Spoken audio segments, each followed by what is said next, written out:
a part of Sunset Boulevard.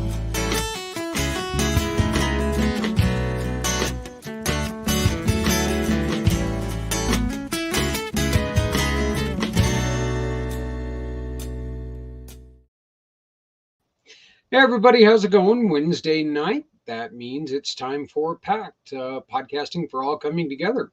We're hoping to have a couple of our friends join us this evening. We will see what happens. I'm pretty sure that we will have Bill Willis, or I'm sorry, William Walters. Bill Willis. We might have Bill Willis join us. Who knows? It's very possible. My name is Zach Clayton. I am the president and founder of Community Pay It Forward, Community Dare to Care, and the pACT channels. I welcome you this evening to our show. We have a lot of information that we've gone through. We are really making a push right now at bringing some information, verifiable information to people about the problem of suicide. One, as you guys saw just a couple minutes ago, we are starting our 22-hour program for it's going to be 22 straight hours talking about veteran suicides and the people and the programs that support the heroes who are going through a difficult time. There's so many reasons why people make this end of life decision. But as you will see here, just a short while, one of the things that I found out this evening, that is veteran males who attempt suicide more than anyone else. So it's one of the things that I knew that we had the problem of suicide when it came to our veterans, finding out that veteran males are one of the highest at risk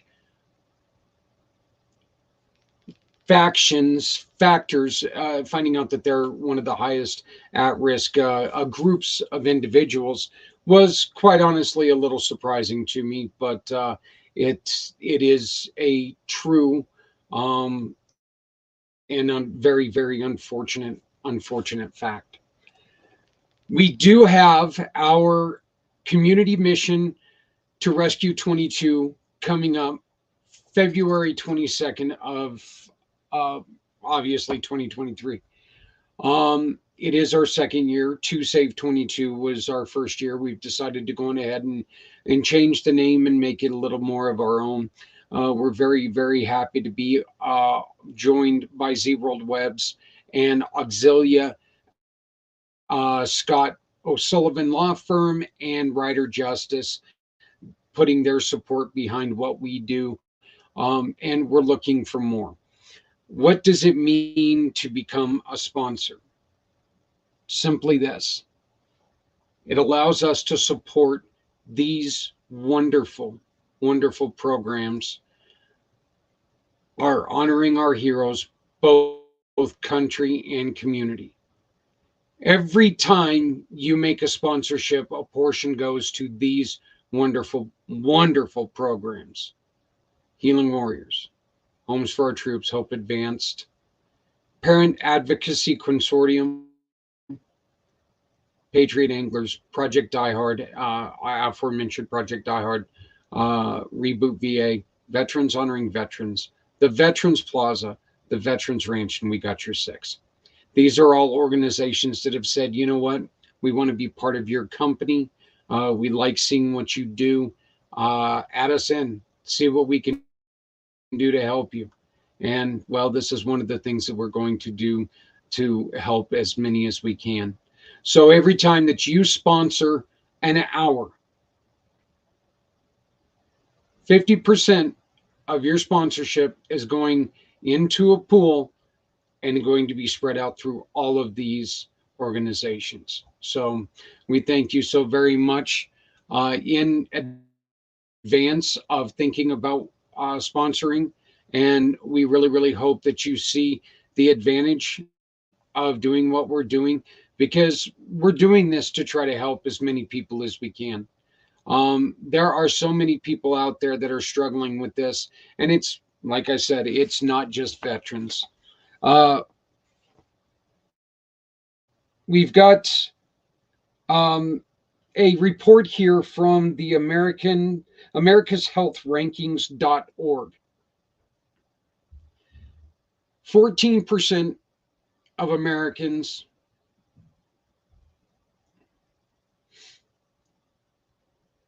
have thoughts of ending their life. The healthiest state is New Jersey, with 7.6% of the population. And this one is just scary to me because we are just miles away from Wyoming, but Wyoming has a 31.8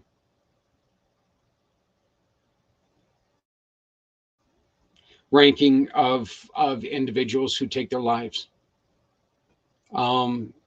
There's not a large number of people in Wyoming, so that's just terrible.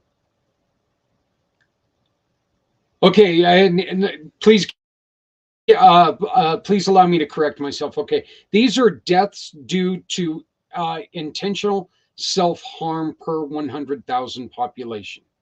Okay, so 14 out of 100,000 in the U.S. 14 out of 100,000 in the U.S. New Jersey, there's 7.6 people who take their own lives out of 100,000.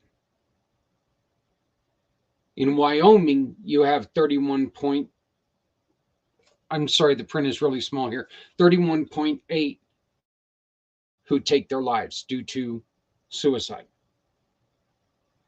This was all, this came, I got all this information from CDC Wonder. So please check them out. Once again, www.americashealthrankings.org is where I found all this information. So,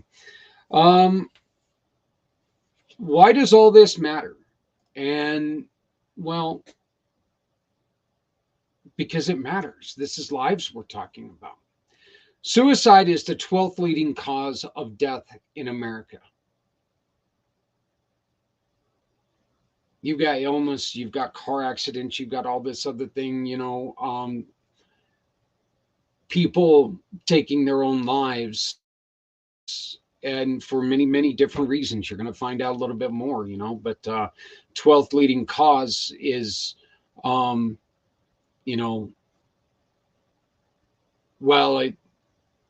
first reaction is seemed like it was a hell of a lot further up there than it is. But when you see this one, suicide is the 4th leading cause of okay, I really messed up on that one. It's not a joking matter, but suicide is the 4th leading cause of death of adolescents 15 to 19 globally. Okay, so while 12th leading cause of death in America, you're talking about everybody from age birth to, the 90s. Adolescents, 15 to 19. This is 4 years. You're talking about the 4th leading cause of death. So, if you please bear with me, I need to fix this. It's driving me crazy. Let me bring that back up. Thank you. Leading cause of death of adolescents. So we want to make sure that people understand that this is not this isn't, you see 12, the 12th leading cause. That's, of everybody. But our kids it's another thing. It's another area where they are taking action somewhere where we don't want them to take action. This is a very scary thought. I raised 2 boys who made it through 15 to 19. I have one son who battled, well, both of my sons have battled depression. Both of my sons have battled different depression in different ways, as we all have, as every single one of us has. Every single one of us has at some point in time had a point of depression where we think to ourselves, is it worth it? I'm alone. Nobody loves me. Why am I even here? I'm not going to throw religion into this because it's not who I am. But I do want to bring out a point that, you are here because we need you to be here. You're here because you're important in our lives. And so we love you being here. And you being here is something that is very important to us. So everyone has something in their life that they bring great measure to the world. So if you have a problem, please try to find the help. Please try to find somebody who's going to help you out. This is also something that was astonishing to me, and this is hard for me to read. 3.2 million people in 2022 planned a suicide. 3.2 million people planned. This isn't had thoughts. This is planned a suicide. 1.2 million attempted.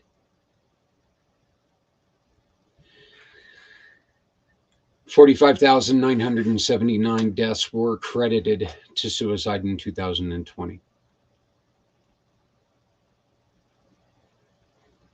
45,979.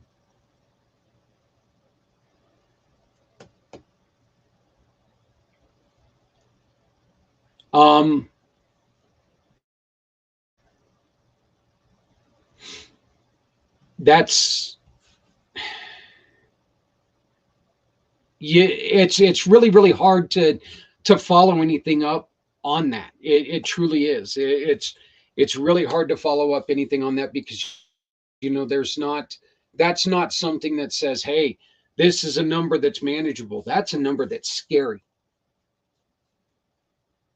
We talk very, very, very, very often on this show how there are 47 veterans who take their lives every day in America. In a 365-day year, that equals out to about 14,000.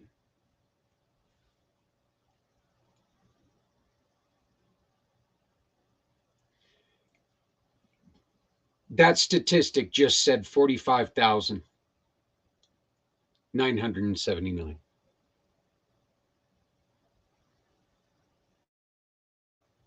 $31,000 more deaths outside of the veteran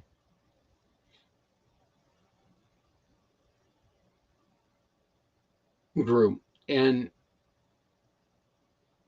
it's a staggering number. Please, please, please, if you need help, please call 1-800-273-TALK. 1-800-273-TALK. 8255 is TALK. If you don't want to talk to somebody, you'd rather text 988 or go to 988liveline.org and you can talk to them there. Who is affected the most? Males have a rate 4 times higher than females. Okay. So to every 1 female, there's 4 males who attempt or commit. The American, sorry, I got to change this. The nation's natives, the Alaskan natives population, have a rate of more than 3 times higher.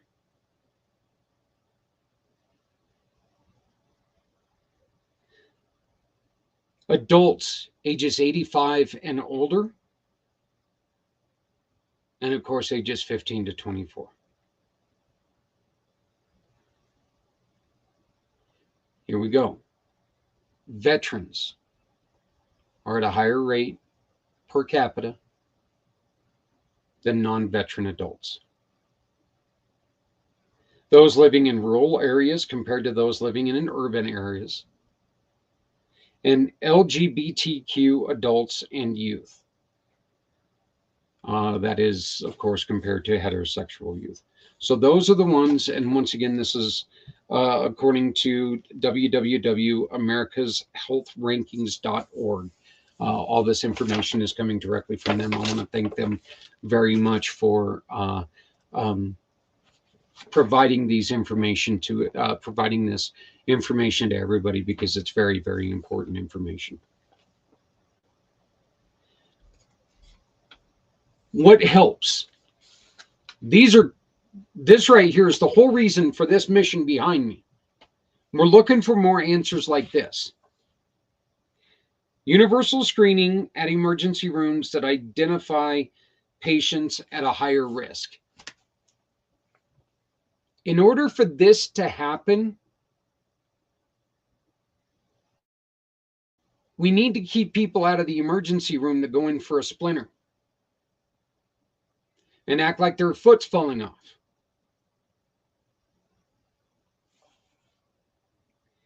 Safety planning at emergency rooms to assist patients with suicidal behaviors by providing them prioritized list of evidence-based coping strategies and sources of support. We had an incident that we went and they created a safety program. This is something that they're really trying to work on. And what they do is they say, hey, you know what? This is what you were feeling. This is what we need to do to make sure that you stay safe. So that is something that I know that they're really working on. They're working on all kinds of different things. One of the best things that you can do is not sit there and do nothing. If you have an idea, any idea on what could work, first, I ask you to join us on February 22nd, and let's talk about it. Very easy to do. Let's talk about it, okay? It's important that we get the word out there on what's going on, okay? It's important that we start the conversation. It's desperately important that we start working together hand in hand to make sure that we're taking care of this problem. And it's absolutely important that we find the right resources for individuals who are struggling at that moment. No more pull and pass. Pull them in. Say you're going to help them and then pass them on to somebody else. It's one of the worst things in the world you can do for anybody. Pull them in, pass them on. You can't do that. Doing that,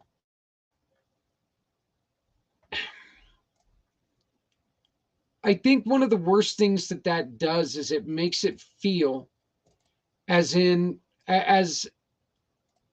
makes it look like, look, we care, but we don't care enough to do anything actual. We care enough to we care enough to take in and say we care, but we're not going to take and do the extra step to find the resources that you need.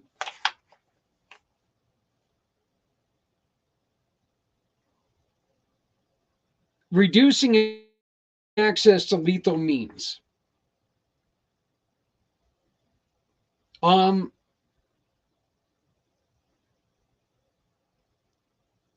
I'm just going to state this, and you know what? Before I do that, I'm going to play this, okay?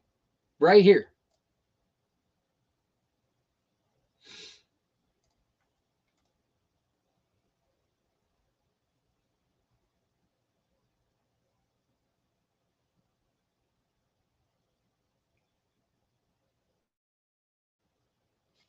Okay. I believe the guns can be a problem.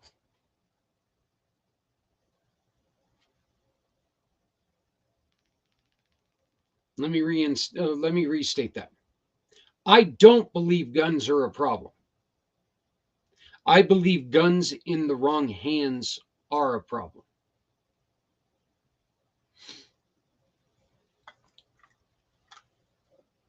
On my desk right here, a gun is just as dangerous as this stapler is. That stapler is going to harm just as many people as a gun will on my desk. Unless, of course, you break into my home or my office. Then there's a chance that gun can hurt you.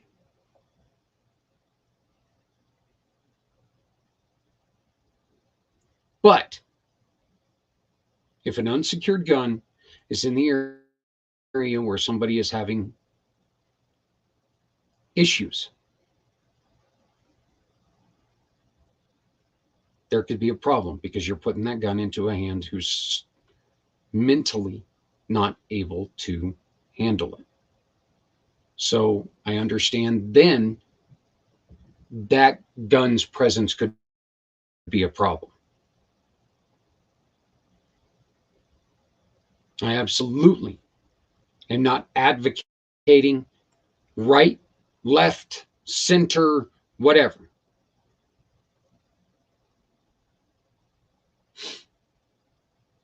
It is my thought that we need to start taking more serious looks at people with mental difficulties.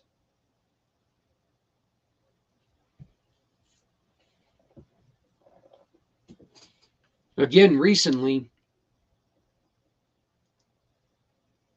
I was witness to a problem where there was somebody who was brought in, scared the staff, so that person was released to go home because they weren't sure they could handle it.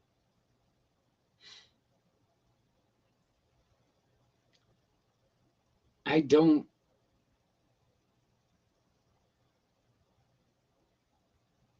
There needs to be something in the middle there. Because if somebody, if somebody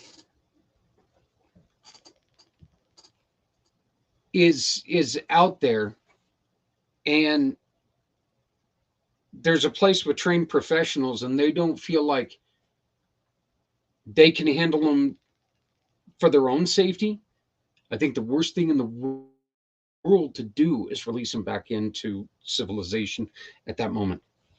Does this mean that this person is bad? No, no, no, no, no, no, no, no, no, no, no. Does this mean that this person needs to be evaluated? Oh, hell yes.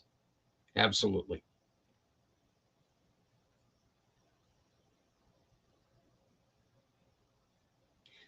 Again, sorry there, Ghost.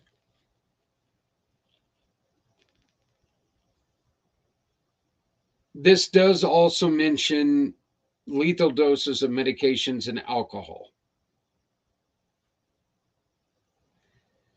But I do have 2 sheets of paper here that there is quite a heavy burden put on firearms.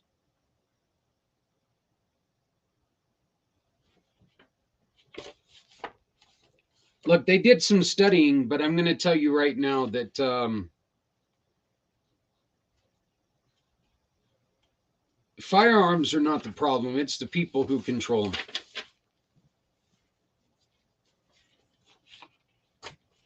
And while that may not be the most comfortable thing for some people to hear, it is the God's honest truth.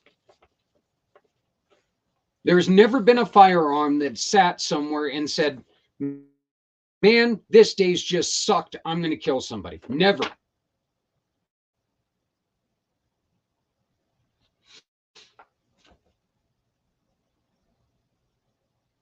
Maybe in a cartoon.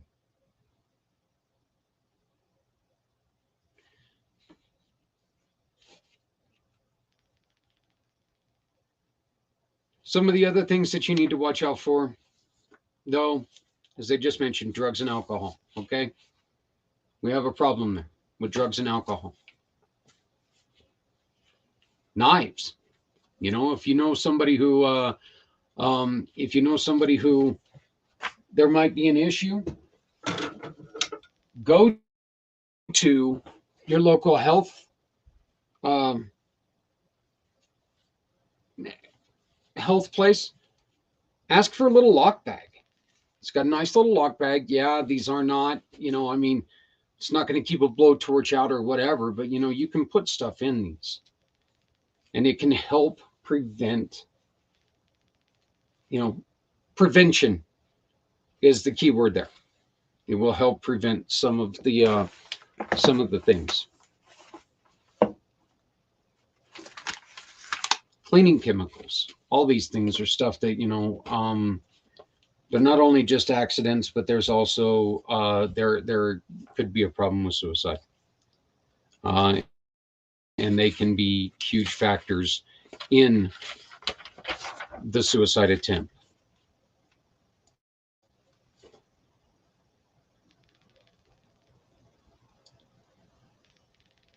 One of the other things that work is devoting resources to public health.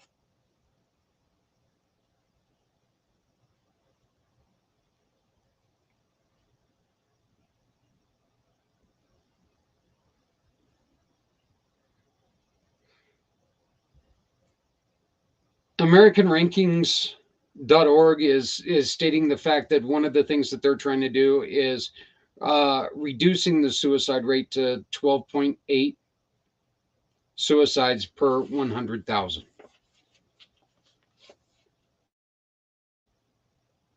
I don't know if that means in that 1 year.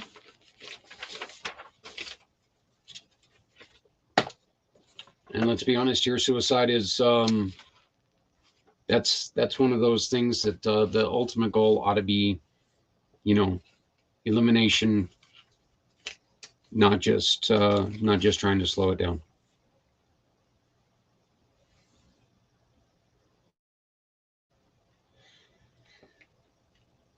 I would like to also thank www.grid.newsstoryscience for all this information. Once again, they are giving you this number. If you don't feel like calling, if you don't feel like talking, shoot a text to 988, or you can do the online chat at 988lifeline.org. Suicide in the U.S. increased in 2021, killing 47,646. 2020, 45,979. 2021, 47,646.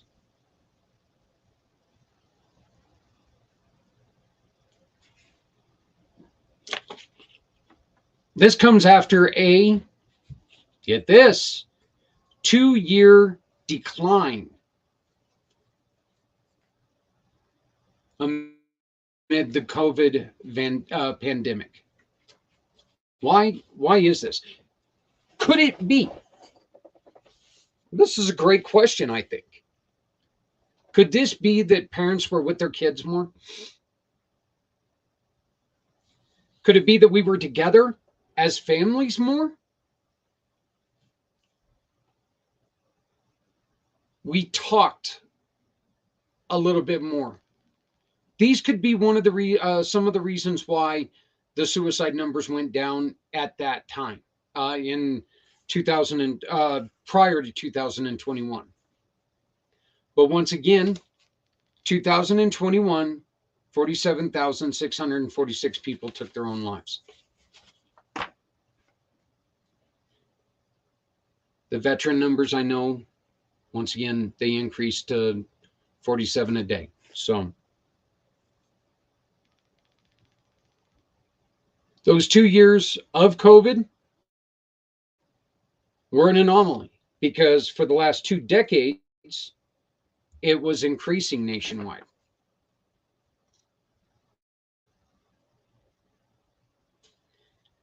The increase was a 4% increase in both suicide rates, and it was especially drastic and dramatic when it came to young men in their teens and early 20s.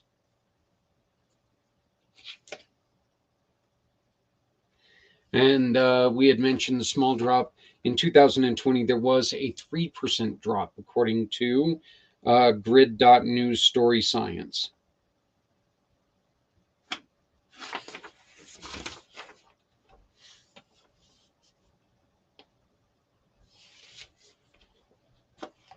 (988) Lifeline is reporting they are taking 400,000 calls a month.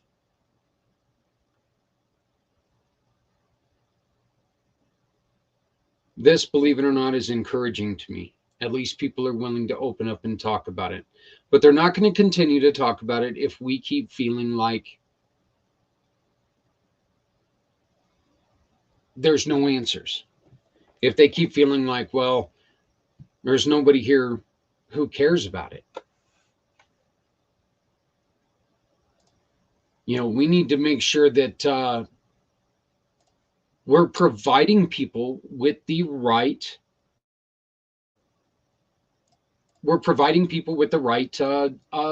information, with the right places to go.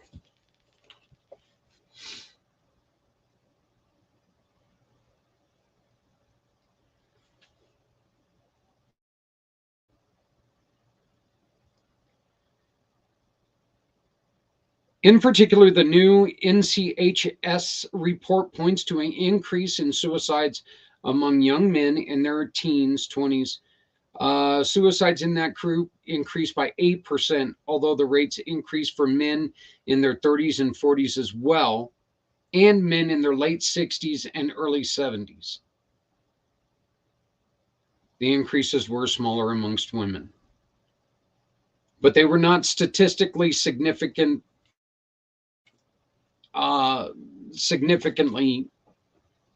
decreased. So it's not like there was a huge decrease in women who were taking their own lives. It was a very minor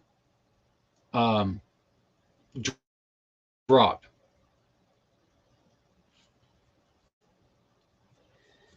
Some of the things that are causing older men to, more older adults, some of the reasons why they are coming to the decision to make end-of-life decisions. And this one's this one's obviously new, but it's the loss of a loved one due to the COVID pandemic.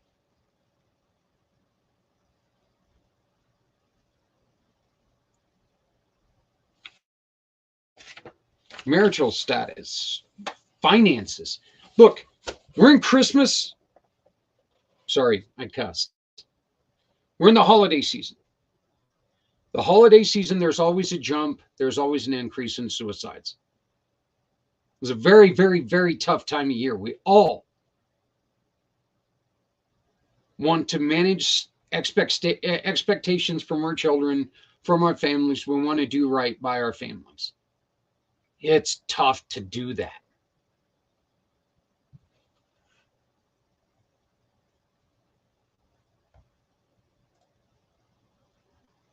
The last thing in the world that's going to do anything to help is end your life. Okay? I mean, if you end your life, that's just going to cause drama to your family. So, we just need to make sure that we got to think about others. And one of the things out there that they mention quite often are drugs and alcohol. And we do know that drugs and alcohol, they have a terrible effect when we try to make difficult decisions as we go. Okay. Drugs and alcohol are fun at times.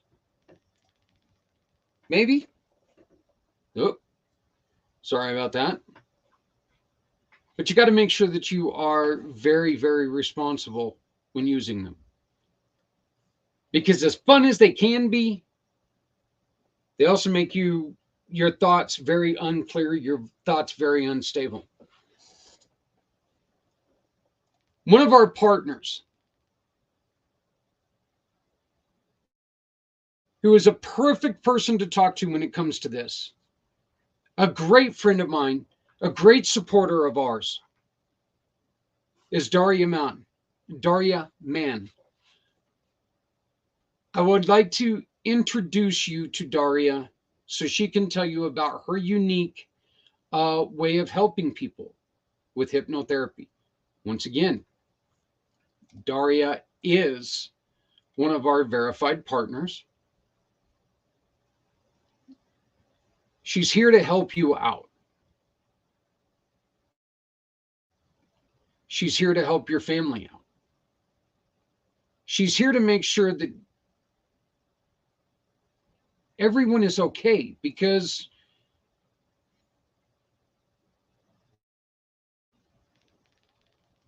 look, if your family's struggling, you're going to struggle.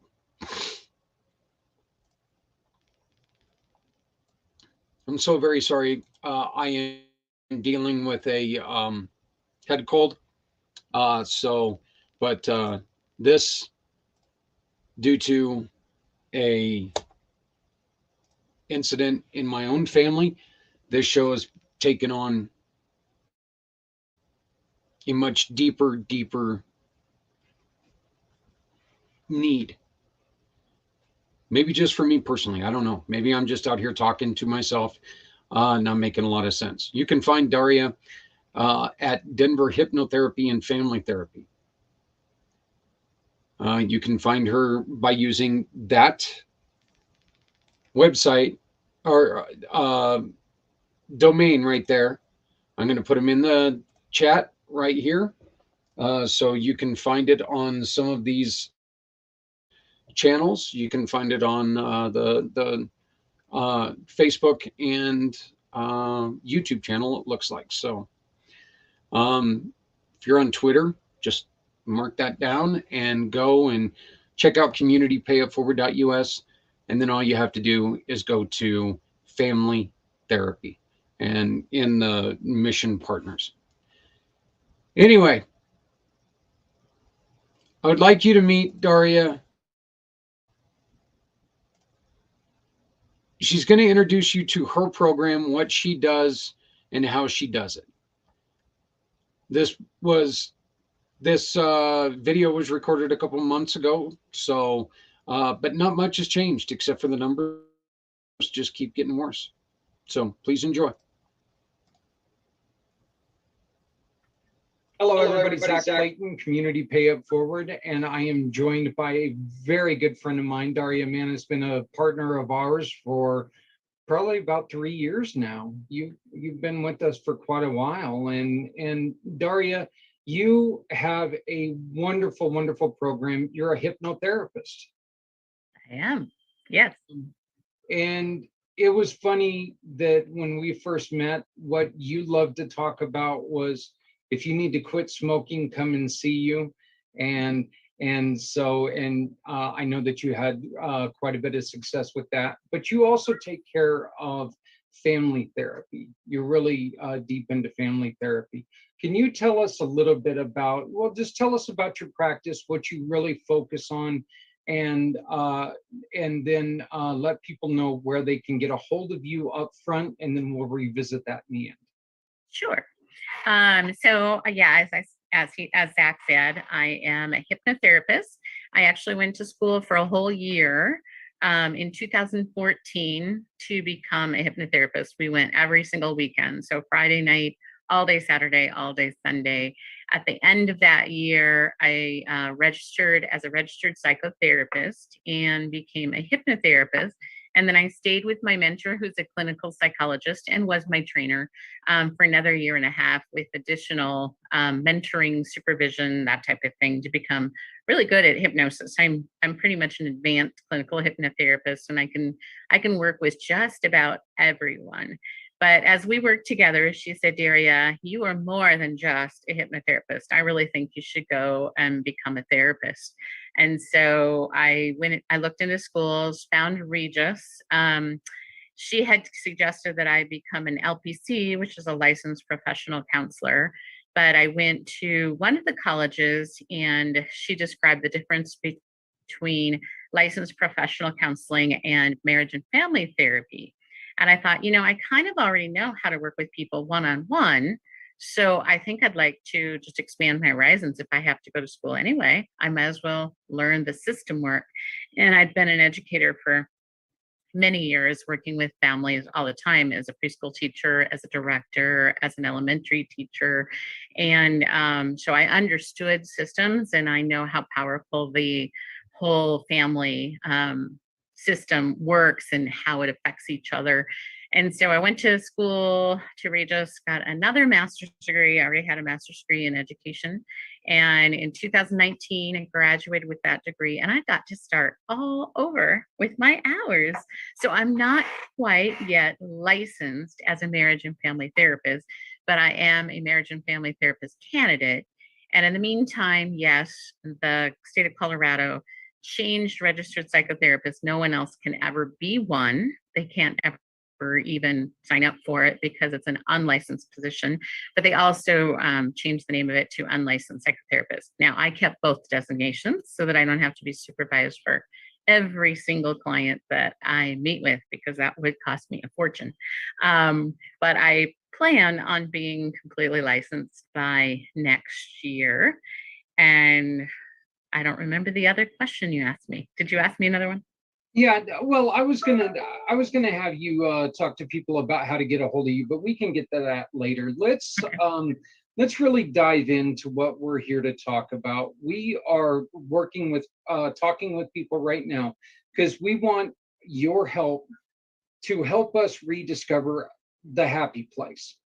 And our whole concept behind this is that we want to talk to people who have been through different training like yourself.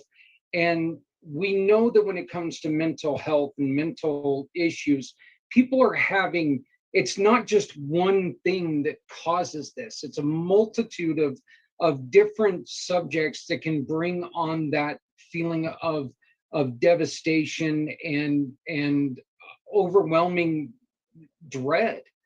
Mhm. What are some of the things that your training can help people get rid of or talk through? I don't like get rid of, but talk their way through. What are some of the things that you can do to help people do that? Actually, there are some things I can help get rid of. Smoking. Believe it or not. I work with addictions. I actually went on, got more training last year to be a licensed addictions counselor. Now, I don't need 3 licenses, so I'm not pursuing that license, because then I would need an additional 3,000 hours and I don't want to pay for a supervisor. But I have all that extra training.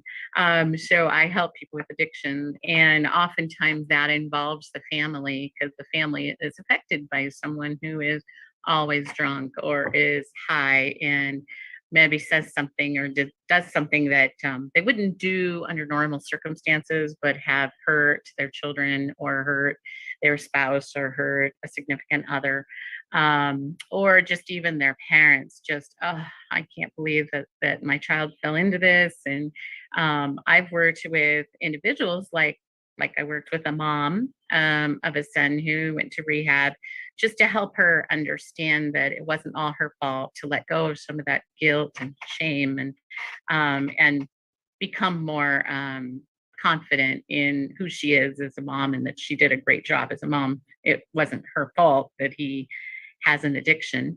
Also anxiety and fear and doubt, self-confidence.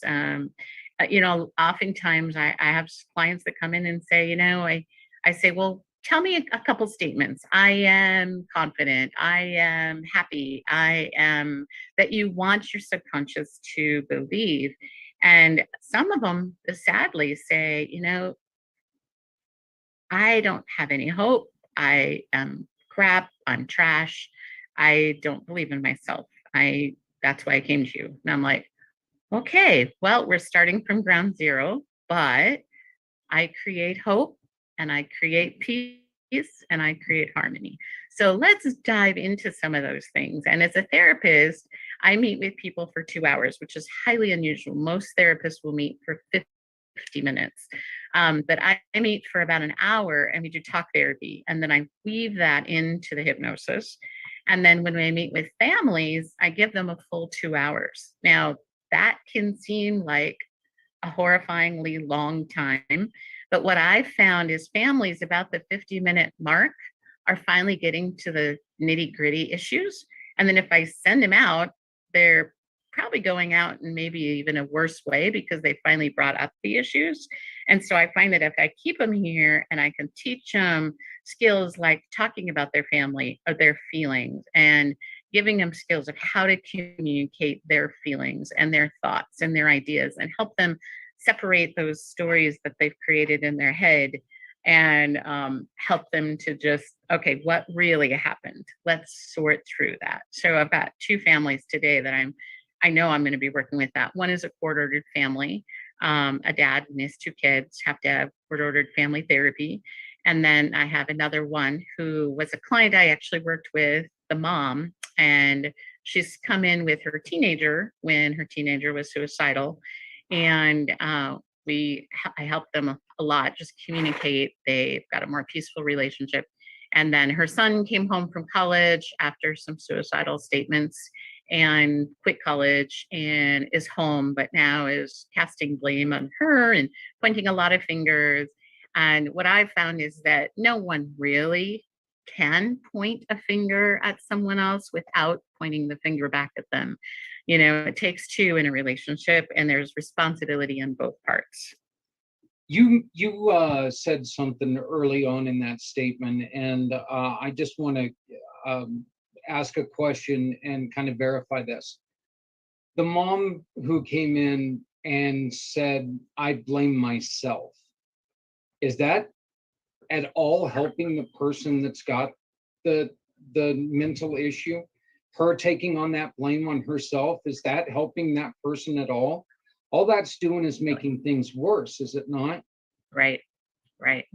Because now the son is seeing the mom depressed, casting guilt and shame on herself, you know, taking the blame. And yeah, this person who is actually the drinker who has an alcohol problem isn't acknowledging that the problem is because they made a choice to drink alcohol and their body, not everybody has this, but their body is basically allergic to alcohol. They have a disease called alcoholism. And that means they can't even take one little drop, or pretty soon they're drunk, and one day can lead to another, can lead to another, can lead to another, can lose jobs, can, you know, devastate the family, can lose their spouse, can lose their children. I mean, it just, you know, and many are suicidal. Daria, what would be the first thing that you would tell somebody that is going through a difficult situation and they don't know exactly what to do, but they notice that somebody in their family is going through an issue? What would be the first thing that you would tell them? Okay, before you take any other step, do this. What can help somebody out? Because one of our goals here is to learn how to start a conversation. And this is not an easy conversation to start. If it was, we wouldn't be losing as many people as we are. So we're asking people right now, what is one step that we can take if we notice somebody in our lives that is sliding down that road? What is the first thing that you would suggest we do? Breathe. That's Breathe. Honestly, fantastic. breathe, try to clear your thoughts, you know, get all of the craziness out of your own head, and then look at what's actually going on. You know, I do training on suicidal prevention, and there's a whole list of things to like even look for. Some people don't even realize that maybe someone is suicidal, but maybe they're giving things away, or they're sad and they're depressed and they're staying in their room, or maybe they're not going to work, they're not going to school. All those signs and symptoms that you can kind of just be aware of. So start really paying attention. And then when you do realize, okay, there is something going on, then, I mean, honestly, just approach them with love. I love you. I love you. I care about you. I am your mom. I am your dad. I am your sister. I'm your brother. I am your friend. And I am here for you. How can I help you? What I've observed is some pain. And I'm seeing some symptomatic things that are coming out of that pain. Maybe I'm right, maybe I'm wrong. But I'm here to just listen and care. And then be quiet. There's we've heard a lot about how when you approach somebody and you ask them, hey, talk to me. One of the things that I was told recently is, if you're going to say those words, you better be damn well ready to listen, because you sitting there telling somebody, tell me what's wrong, what's going on, and then the next thing they see is this. You got your cell phone up, you're distracted. All you're doing is telling them your problem, not mine. What would be and I love the way that the way that you said breathe first, because I think that's very good. Because if you come in this way, coming in with a preconceived thought on what their problem is, that's not helpful. Right. I mean, we've got to let them tell us what's wrong, right? Mm-hmm. Yeah. So if they don't know how to listen to somebody, if they don't feel confident in themselves on how to listen to somebody, what can we do next? What can we do from there? Because not everybody, I don't think everybody's going to be comfortable listening.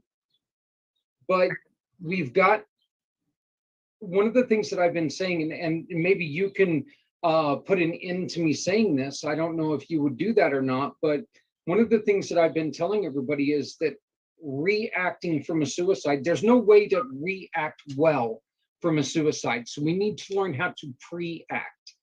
And that is one of the things that we're really trying to teach people with this program, is we're trying to get them to think about things before it happens and pre-act and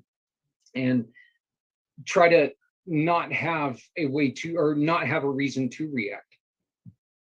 If somebody is not able to listen to somebody, Daria, what should they do? What should their first step be? If they don't feel that they are the person who can physically sit there and listen to somebody, what should their next step be? Well, therapy. And in all honesty, in Colorado, Medicaid is pretty easy to get. So if someone's lost their job, it's a simple application. Zero income will get you Medicaid. Medicaid will get you a whole slew of therapists. I'm not telling you they're all good, but they're all there, and it's practically free. Medicaid therapists, if there is any out of pocket, it's usually $5 for a session. Yeah. I want to get into the happy points now. We don't want to make this all about gloom and doom.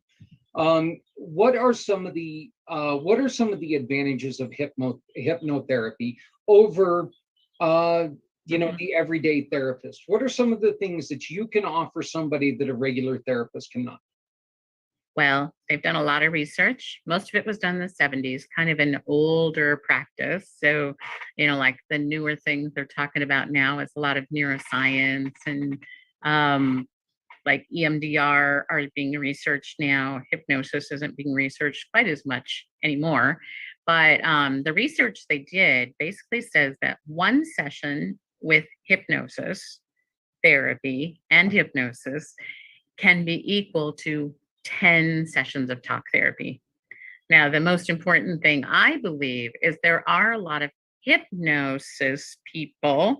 They call themselves hypnotic coach. They call themselves hypnotic workers. They call themselves stage hypnotists. They call themselves hypnotists. They are not hypnotherapists.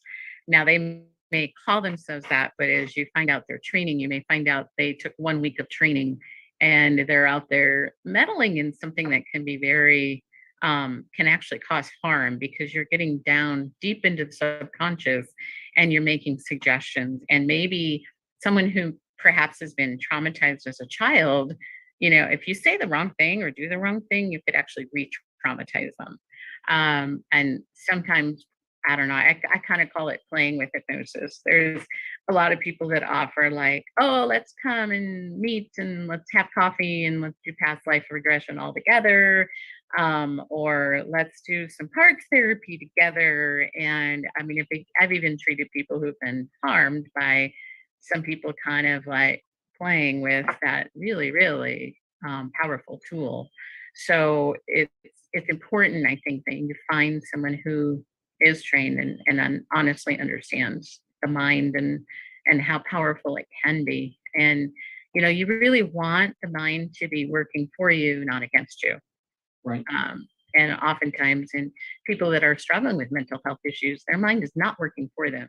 They're doom and gloom, and they're focusing on negativity, and there's a lot of guilt and shame. And like a woman I met with yesterday, just doing intake, she finally admitted to me that she'd been sexually abused by an uncle when she was 7 years old, and she had not put that together with what she's struggling with today, until I said, oh, wow, that's thank you for sharing. And that's important to consider. That might be why you struggle with relationships.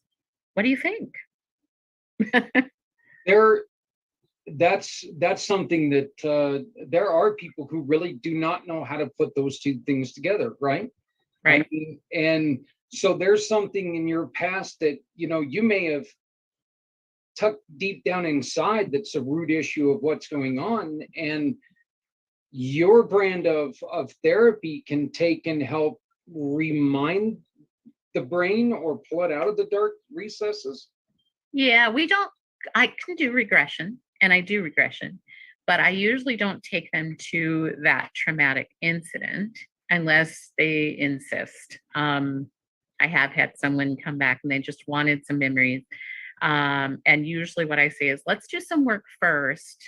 And then if it's still bothering you and you still want to do it, maybe on the fourth session, we'll do that. But I want to make sure we're in a really good space before we actually go there, because re-traumatizing you probably already have some PTSD. Re-traumatizing you is not going to be helpful. Right. At all.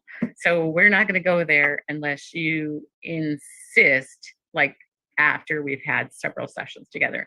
And honestly, I've never had anybody really say, okay, I'm ready to go do that. Never. Because we can release and let go of that root cause of the symptoms. And even medication. I'm not a psychiatrist, so I don't do medication. I know some medication is important. Some people have to have it.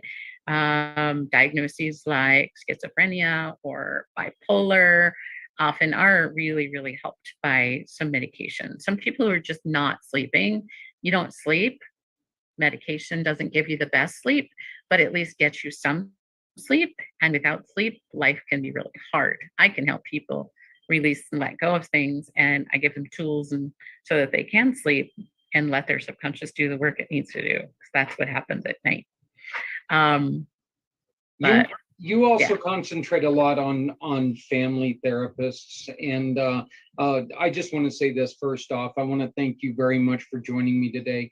This is something that you and we've been trying to work on getting us together, but your schedule is so difficult sometimes, and then it doesn't mix up with ours. You can find all of Daria's information if you go to communitypayitforward.us, and you can find her page under Metro Denver Hypnotherapy and Family Therapy.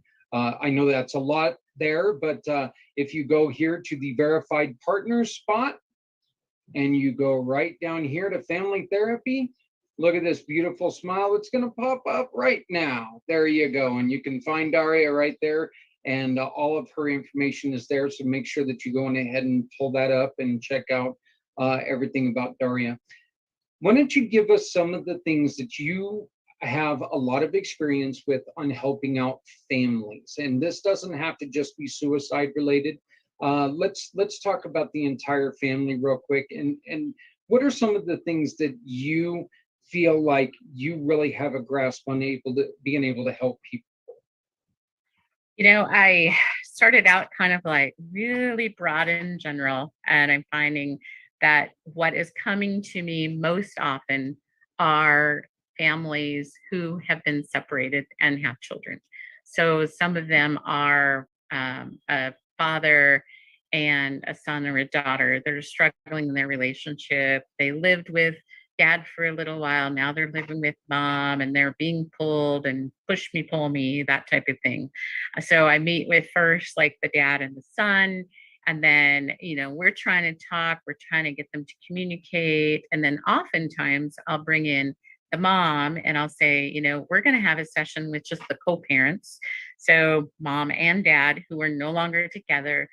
Sometimes I even include the step parents. So I can have, mom with her new husband and dad with his new wife and even their extra children. And basically, what I say is, okay, I'm here to create peace and harmony in this relationship. First and foremost, why are you putting the swords up? Why are you hurting each other? You're done. You've decided that the relationship is not going to work. You are finished. But here's the problem. You've got this child who is two parts of is half of each of you. And so when dad is being mean about mom, this child is thinking, oh, maybe he doesn't like me either, or vice versa.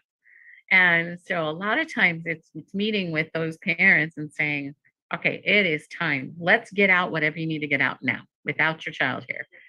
Let's talk about it. What happened? Okay, what happened? What are you still holding on to? Why are you still resenting him over this? What forgiveness needs to happen? Because you know what? It's done. You've been divorced for 3 years. So stop using this child as this weapon and using weapons against each other, because this child is the most important part here. And this child is struggling with depression, anxiety, suicidal thoughts. And it's going to take time because it's all talking. It's not, it doesn't involve a whole lot of hypnosis, although I do use a lot of my tools in that that I learned from hypnosis. But that has really become my specialty and what I love. Now, what I don't love is that oftentimes courts are involved, CFIs are involved, GALs are involved, and I have to go through all these things. Like some people I can meet with Zoom, and like I've got the child with me in my office, and then I have to meet with the dad on Zoom because they've got a restraining order against each other. So it gets complicated, but I'm willing to work through those complications in order to help the family. That specific problem, and I will admit, after my first divorce, I was so young. I was 24 on my first divorce. I was a young father, and quite frankly, probably too immature to have had a child. Hindsight being what it is. My son has grown up to be a very, very well-adjusted young man. Matter of fact, I'm extremely excited. We get to see him for the first time in 3 years here at the end of the month. He's finally coming home from Japan. Get this, Daria, he's going to officiate my wedding. My son is going to officiate my wedding. So that's cool. it's really kind of weird, so it scares me what he's going to do. He is his father's son, let's put it that way. So, but having both of my boys as part of that is going to be something special. But I know that when I was younger, my thoughts towards his mom really played a part in everything that I would do. And I do realize now as I've gotten older that I wish, I really wish I would have handled that different, because I could have helped him through some difficult things instead of using him to get me through difficult things. And that's something that, just as a message to dads out there, it's tough, but don't use that kid. Don't don't use that kid. It's that kid's something to love, not use. So Daria, people can get a hold of you by calling you at 303-358-1293, correct? Yep. And that is my cell phone. That is your cell phone. And I'm okay with getting a call. All right. If it's too late, leave a message. If I'm with a client, leave a message. But I usually try to get back to people at least by that night, sometimes the next day. And honestly, sometimes I'm calling people at 8:30, 9 o'clock because I'm just finishing my day. Well, and you are taking on new clients? I am. Yep. All right. And please do remember this wonderful, wonderful woman, everything that she does. She is a part of the Community Pay It Forward Fund family.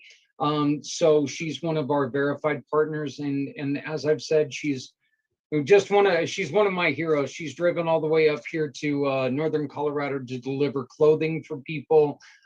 She's been a part of everything that we do. So my respect and love for this woman is undying. But Daria, it was such a pleasure getting you involved and bringing you into helping us rediscover the happy place. If you had one last thing to say to all the people out there who are struggling, what would that be? Let go of fear. Let go of anger. And let's all create peace and harmony with each other. Well, thank you so much. I greatly appreciate it. Again, once again, you can get a hold of Daria at 303-358-1293, or you can go to metrohypnotherapy.com. So all that will be available if you go to communitypayitforward.us, and you can find her there. So thank you, Daria. I appreciate it. Thank you. And I'd be happy to give Zach a whole bunch of the money. Yeah. What he does is pretty amazing. And I appreciate what he does too. All right. Well, thank you all very much. Please keep looking forward to more of these PACT shorts. Again, we cannot react in a good way to suicide. So let's pre-act. People like Daria are out here. Let's utilize what we've got. Let's stop the madness. We'll see you at the next time. Thank you.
That was Daria Min, one of our, like I said, she's in the interview. She's been with us for about 3 years, and we cannot appreciate her any more than we already do.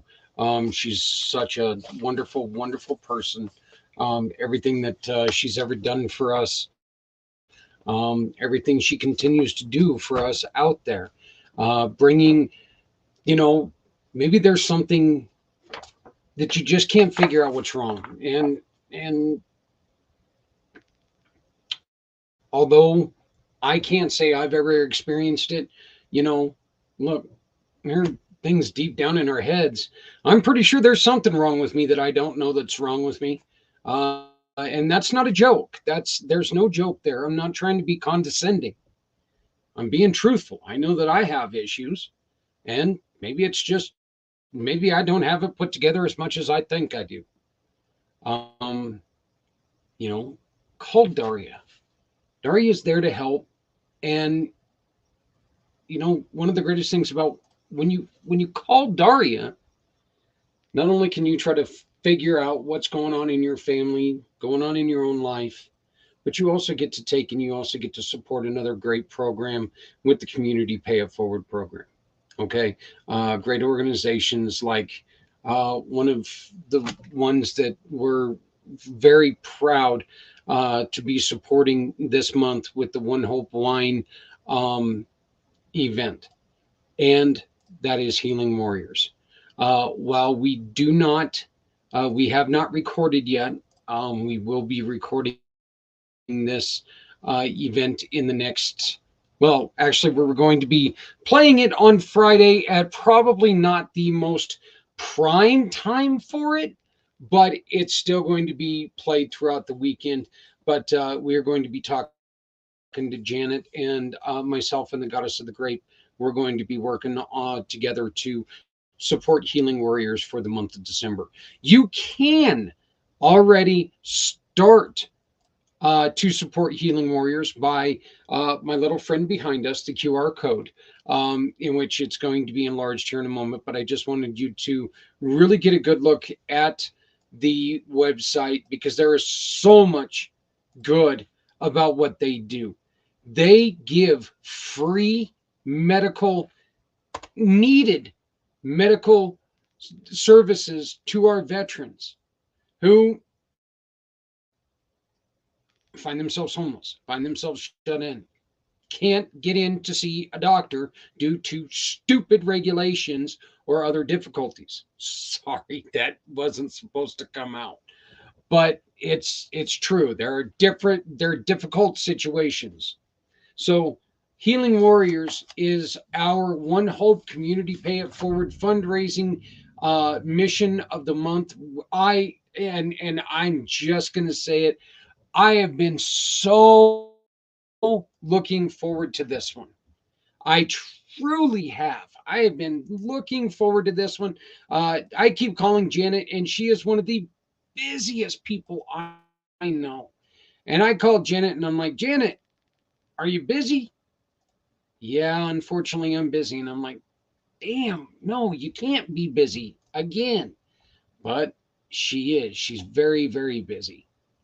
And it's kind of funny. I pester her all the time. I'm all over pestering her. So I'm all about it. We get in there and try to do what we can do to make it, make it her part of this. We've been trying to get her on since. Matter of fact, I think we've been calling her every month since July, and we finally get Healing Warriors on. I am so glad that she's going to be able to sit down with us on Friday and be able to take part in what we're doing. If you go to the event page that you see on your screen right now, that you see on the in the chat right now, you will find our Facebook page. Whoop, let me take that off there real quick. The Community Pay It Forward One Hope fundraising page. And this is all about all of our past, present. You can see right there, we're already set up for the Healing Warriors. Stephanie is amazing with this page. I cannot thank her enough for everything that she does on this page by supporting One Hope Wines, giving you some of these fantastic, the caramel apple cider mimosa. Probably not going to be one of my most famous favorite things, but you know what? Doesn't have to be. It could be yours. It definitely sounds like something that, it sounds like it could be a great thing. You still have time to get wine sent for your Christmas party. Please, let's make sure this happens. Here you go, 20% off 6 bottles. Give us a like. Get on here, share. There's nothing that makes us happier than when you share this page. Because when you share this page, you're going to know that you're doing some great things for some great organizations. Again, for the month of December, it's Healing Warriors. Don't forget, and I brought it up unintentionally, but you can still support StopShakingBabySyndrome.org by shopping with Stephanie. How do you get a hold of the Goddess of the Grape? Linktree.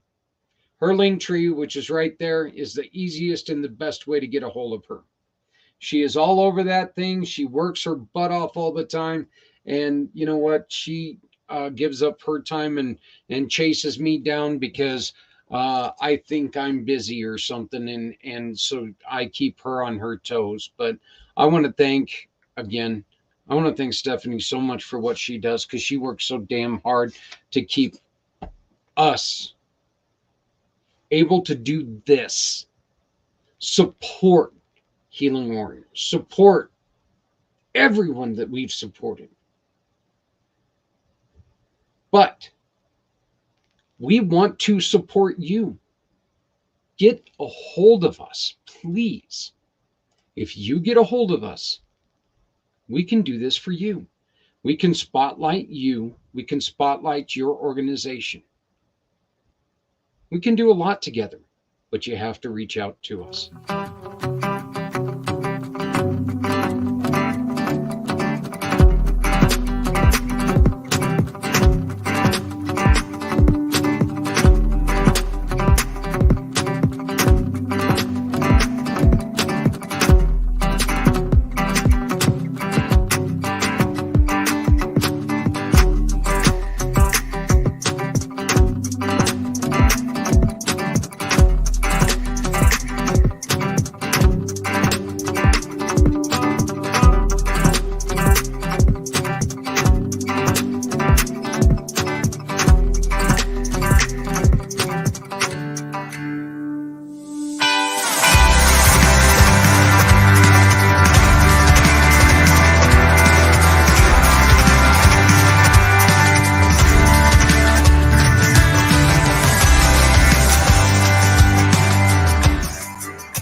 You can support Community Pay It Forward by going to the link that you now see in the chat. Okay, if you do that and you pay your utility bills, folks, we get a portion of the money, and Community Dare to Care can continue to do what we do. All you got to do is go to communitypayitforward.justviv.com/support our org. Okay, that's all you got to do. Pay your utility bills, pay your cable bill, pay your whatever, and you can support what we do. It's a very, very simple process. You come on here, you upload your bill, you pay that bill. I guess I can't click on the shared page to make it happen, but you click right here to upload and save now. This is a little bit of the info on how it works.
Can I tell you what we would do with $5,250?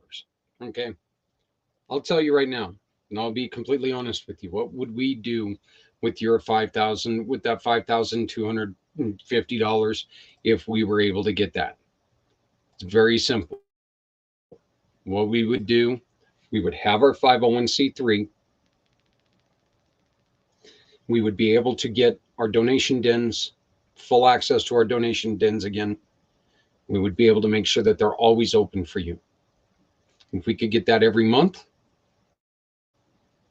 we could end up getting a brick and mortar store to where people could come in at any time and they could be able to get the furniture, the school supplies, the clothing, and I am talking more clothing than Walmart has. Okay. We've got it.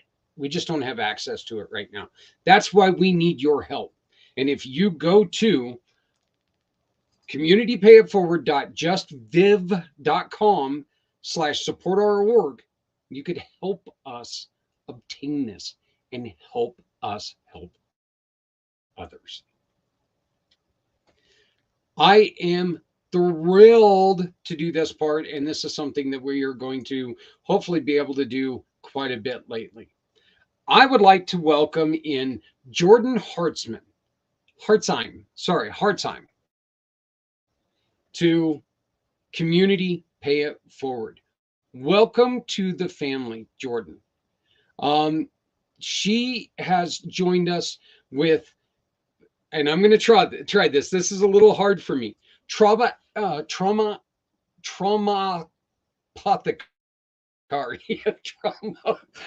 trauma apothecary, which is home healing for trauma due to stress, trauma, and with no medicine, only with happy, healthy living. So a little bit about Jordan.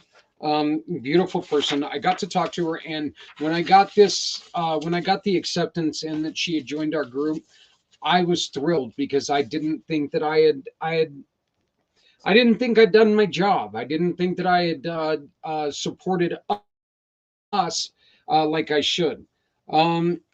She states that I believe every one of us has a deeper desire to create something great while we're here on Earth. I want to help other people tap into their true North Star and find their highest version of success to create more positive impact on the world. I think that's beautiful. I really, really do. Give other people permission to live a life that turns them on so they do not have to struggle, that word would be suffer for people who speak the English language. Suffer and stay bonded to burnout. I've been doing this work for over 10 years and continuously growing the offerings and support every day.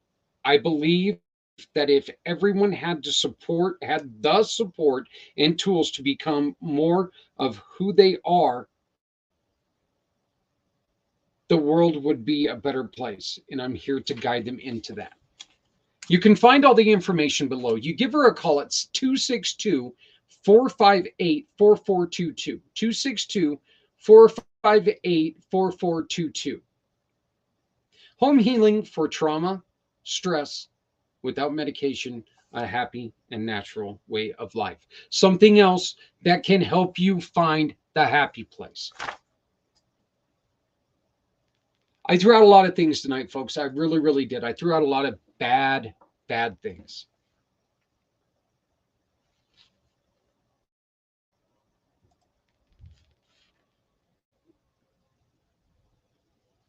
But it's necessary because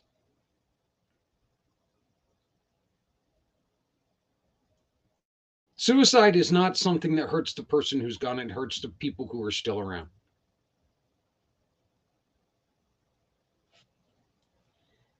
I had a conversation today with somebody who was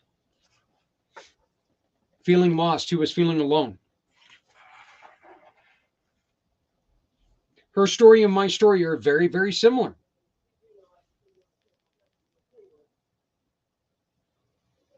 We both have suffered traumatic brain injuries.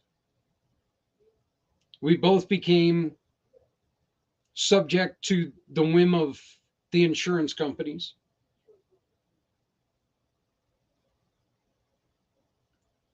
And our families are suffering from it.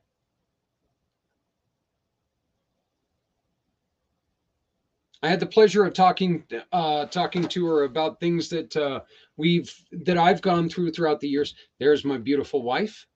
Hello, my beautiful wife. Hi. So as she walks past, I had the pleasure of talking to her and telling her, I got to tell her about some of the things that I experienced through the TBI, which is a wonderful thing because there's a lot of times that you don't know if people actually understand what's going on, but I've said this many, many times to a point of nauseating sounds, but you break your arm, you cast your arm heals. You break your head, they tell you, don't do this, don't do that. We'll see what happens. Head injuries are very, very tricky. And it's hard for somebody who's just now dealing with a head injury to understand that. You do try to find, what happened? Nothing. I didn't know the dogs were here with us.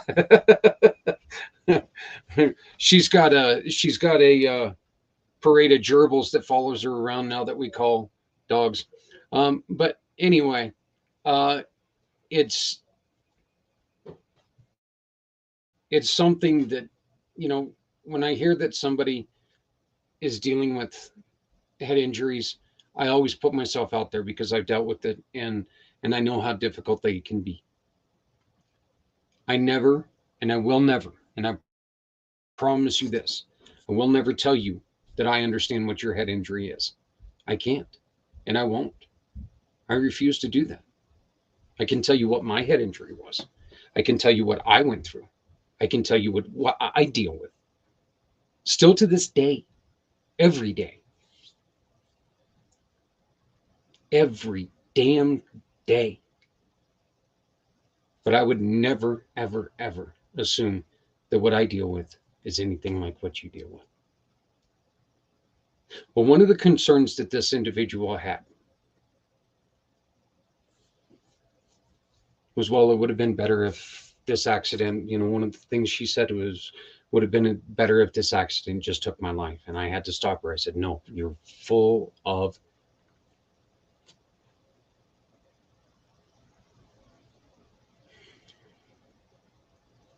well, my family would have been taken care of. No, they wouldn't have. Okay? No, they wouldn't. Your family would be dealing with the insurance company without you. The insurance companies are not going to sit there and go, well, she's gone, cut a check, you're done, pass on.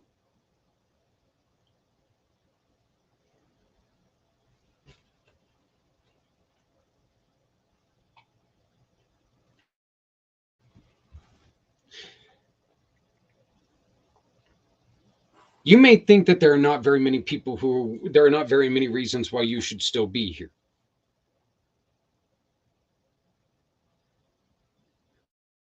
But I want you to look around when you're starting to feel this way. And do this for yourself. Don't do it for me. Who the hell am I? I'm some fat guy on your screen right now. Do this for you and do this for the people who you look around you right now. You really think that they're going to be better without you, because if you think they are, you're wrong. Think about how much they're going to miss you, how hard it's going to be without you, and what it's going to lead to later on in their lives. Kids who have to deal with parents who take their lives go through so many problems. Look, it's bad enough, as we were talking there with Daria a little bit. Kids blame themselves when mom and dad splits up. What about when dad takes his own life? Do you think the kid's not going to blame himself? Because if you don't think they are, you're wrong. We're wrong. And you're not going to be there to change their mind. You're not going to be there to prove it. So you're wrong on that. Look around and see the people who are touched every day by your presence and realize people are not going to be better off without me. I'm going to play the. I'm just going to put this one up again because this one scares the hell out of me. It really does. 3.2 million people planned, not thought, planned suicide. 1.2 million attempted. 45,979 accomplished what they attempted. 1 year later, 2,000 more people succeeded. A 4% increase to over 47,000 accomplished that goal.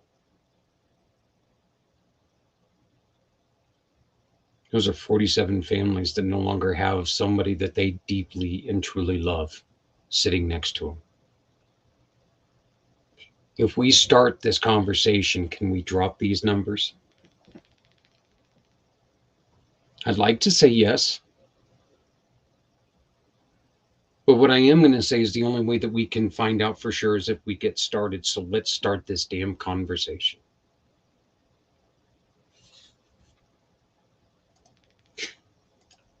I invite you to once again join me on February 22nd or next Wednesday. Call me, say, I want to talk about this. Call me, be my guest.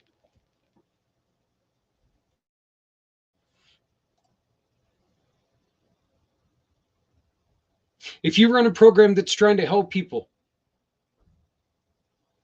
call me, be my guest.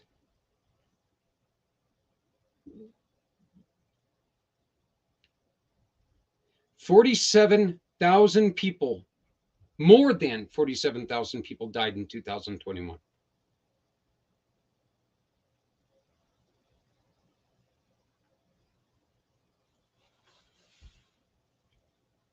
I am scared to death of what the numbers are going to be in 2022. Because it's been a tough year for a lot of people.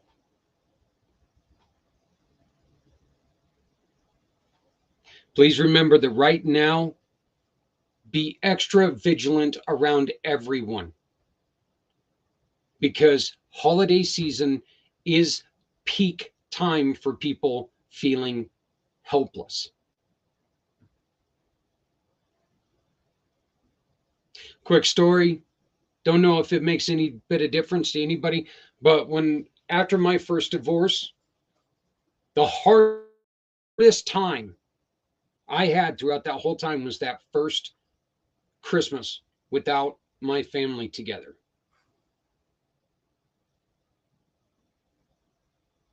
It was tough. I didn't go this far, but I'm going to tell you this. I know that it wasn't a feeling that I don't think it was a feeling that I would ever want to feel again. That's why I'm not going to screw up with this wife. I said that because she's in the other room.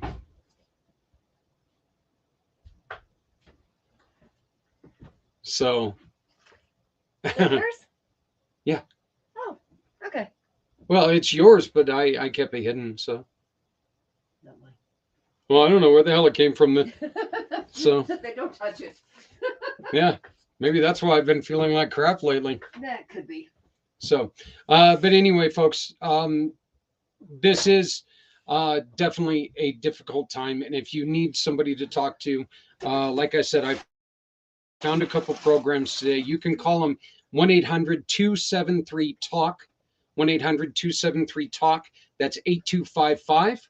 Or you can text 988 or you can chat with them on 988lifeline.org.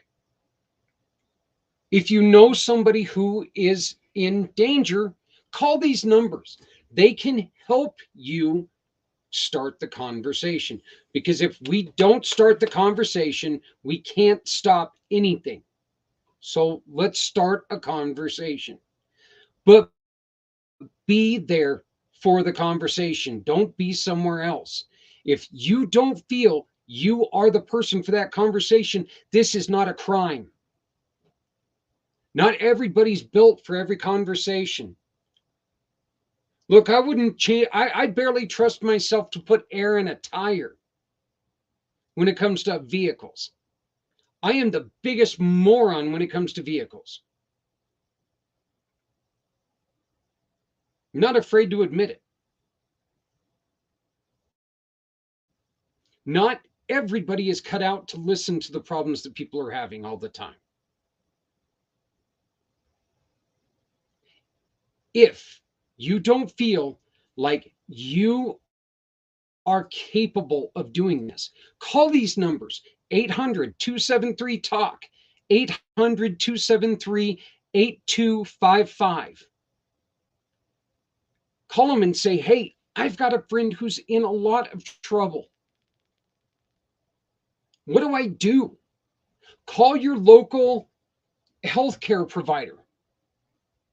Say, I have a friend who is in trouble. Who should I call to talk to? Again, one of the worst things that we do as people is we say, hey, I'm going to give you a phone number. You should call them. To somebody who's struggling already. They've already went through these steps thinking that they've done everything that they can do. And now they're at a point where they're like, I throw my hands up. I'm done. I can't do nothing else. So giving them a number, that's just like saying, well, I care a little bit, so maybe you should try this. If this doesn't work, then yeah, I don't know. Well, let's not do that, okay?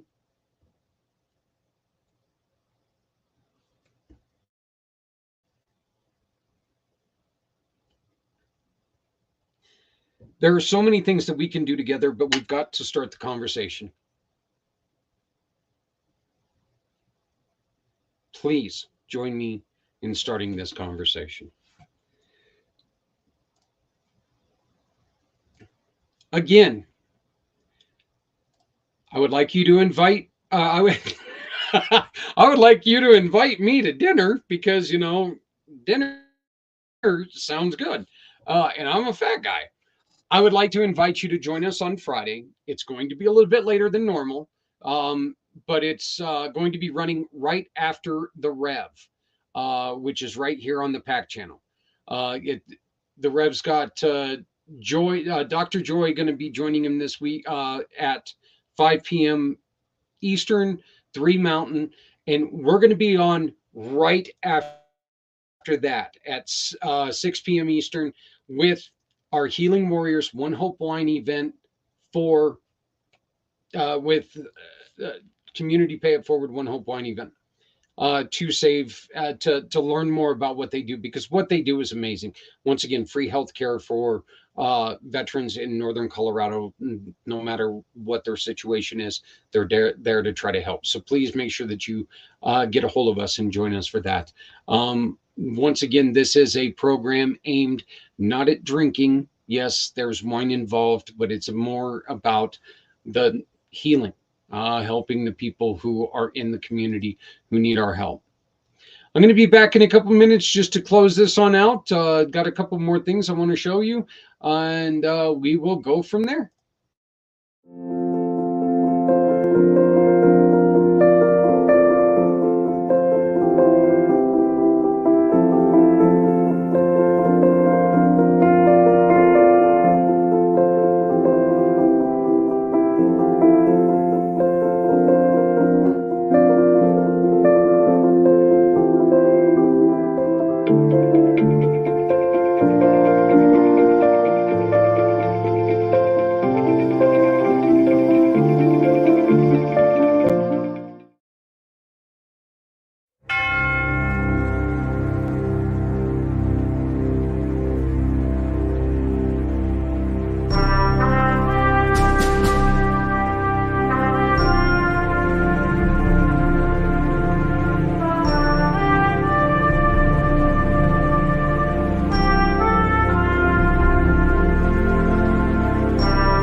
Okay, I want to once again welcome Jordan Hartzlame to the program.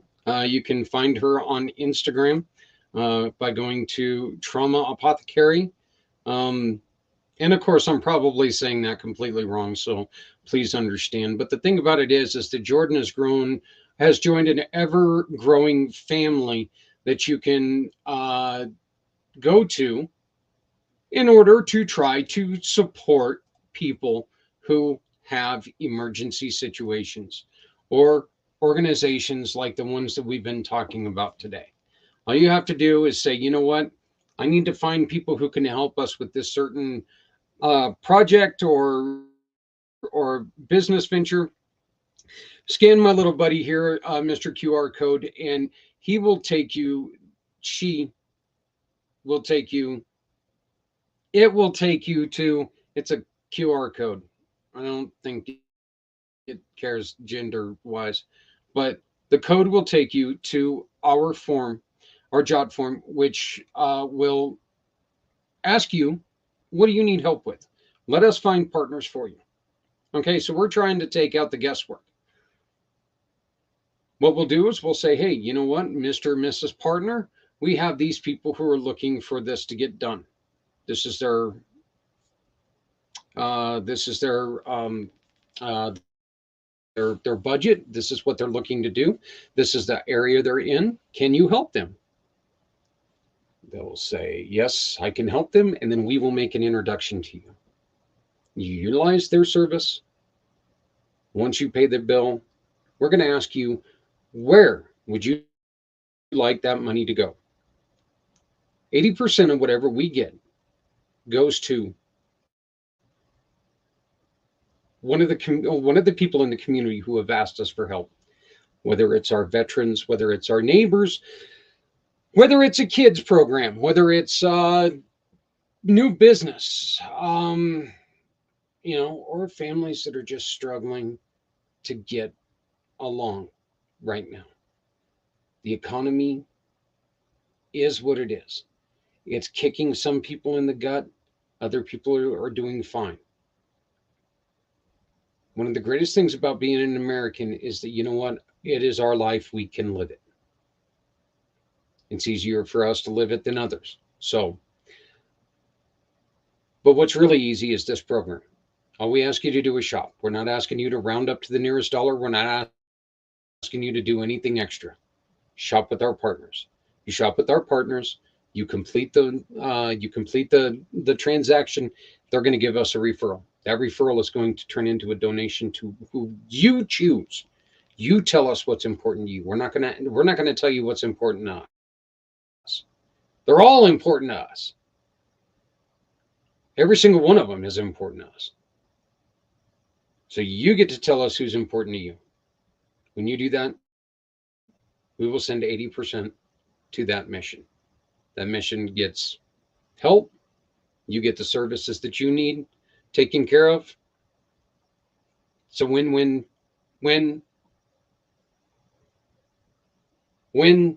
situation. Probably more wins in there, but right now we're going to stick with that. This has been pACT for Wednesday, December 7th.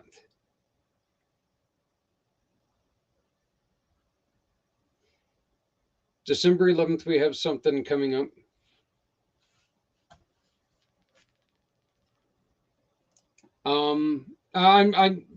I don't know where I was going with that. Just, but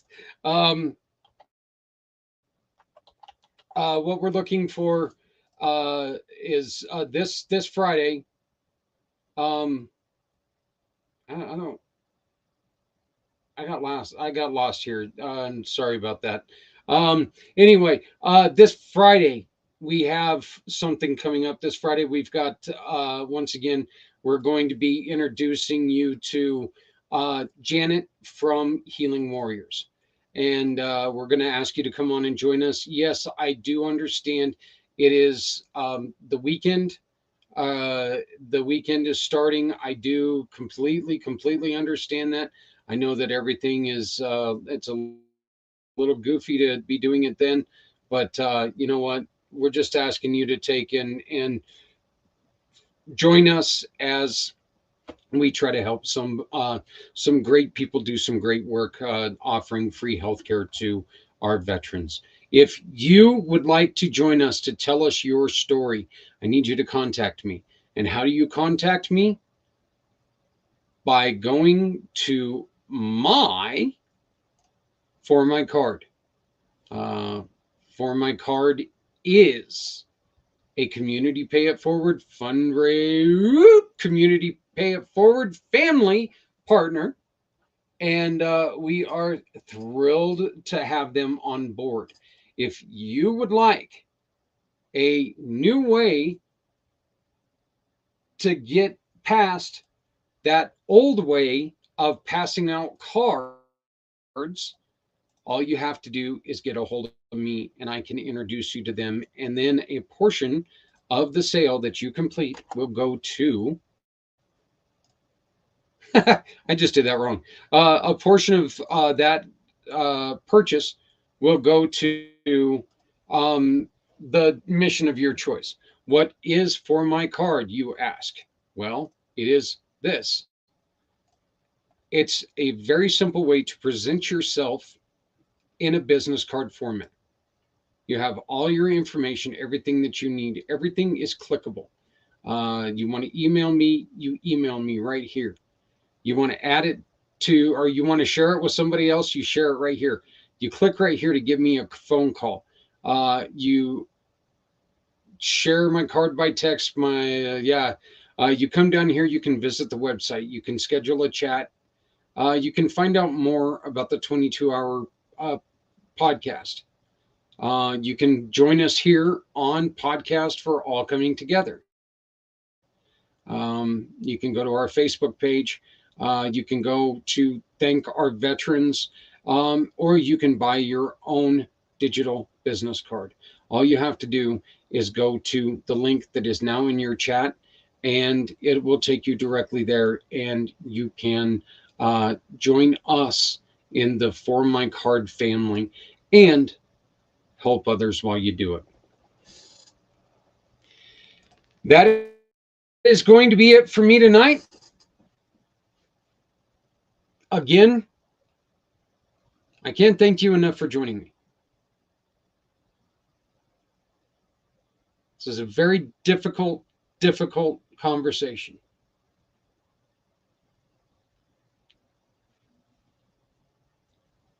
Here in about 2 months, I'm going to be doing this for 22 hours talking about this.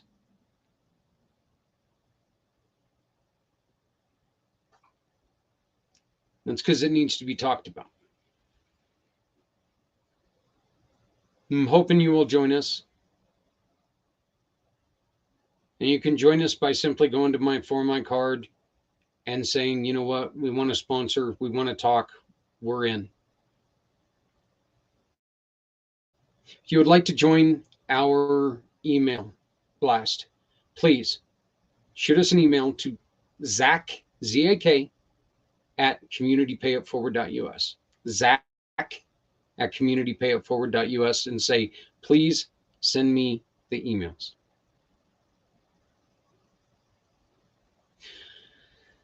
Folks, the weather's hit. The weather's cold. Please make sure you love somebody out there, because somebody out here loves you.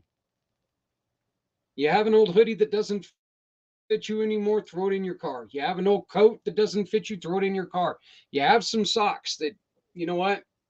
You had a couple extra bucks. You saw a pair of socks that you could buy. They look nice and warm. Feel great on your feet, but they're going to feel better on somebody outside's feet, somebody who's dealing with the cold weather. Put them in your car. Give them to somebody who's dealing with the elements. It could save a life. You have some extra food. Throw it in an old butter bowl. Heat it up. Hand it to somebody who's dealing with hunger. If you're not helping someone, you're hurting everyone. Please join us, because nobody has to go it alone when we all come together. My name is Zach Clayton. I am the president and founder of Community Pay It Forward, Community Dare to Care, and the pACT channels. I will see you next week. And please make sure that you join us on Friday when we once again talk to Janet and the goddess of the grape, Stephanie, about Healing Warriors One Hope Wine Community Pay It Forward fundraiser. Thank you very much, everybody. Have a great evening. Please make sure that you love somebody, because we all need a little love. And you know what? We're all we got. So let's come together. Let's do this. Let's help each other out.